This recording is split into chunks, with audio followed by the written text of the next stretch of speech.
C'est le moment qu'ils attendaient tous depuis 6 ans. Quelques secondes en l'air pour l'avion solaire après des heures de simulation, d'essais et de construction. Un moment qui ressemble à celui-ci, il y a plus d'un siècle. Les frères Wright faisaient aussi décoller leurs premiers avions.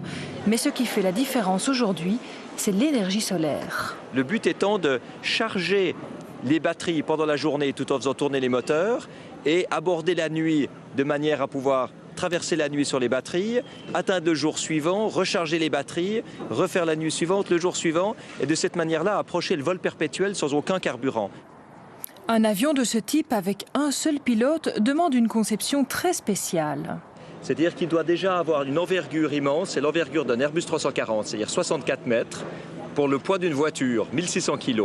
Et l'énergie moyenne nécessaire pour que cet avion puisse voler jour et nuit, c'est celle d'un scooter. Donc ça vous montre en termes d'efficacité énergétique ce qu'on peut faire. On pourrait alors penser que les futurs clients se font déjà connaître, mais ce ne serait pas le cas.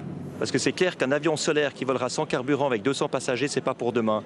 Par contre, ce qui est pour aujourd'hui, même pas pour demain, mais pour aujourd'hui, c'est déjà le message qui consiste à dire que le public, dans la vie de tous les jours, peut déjà faire la même chose, peut déjà utiliser des technologies qui permettent d'économiser de l'énergie, peuvent déjà recourir aux énergies renouvelables, peuvent déjà voter pour des politiciens qui ont des vraies visions politiques à long terme.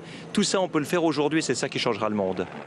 Dans les prochains mois, l'équipe de Bertrand Piccard va continuer d'autres essais de vol de plus en plus longs, le but final étant de faire le tour du monde.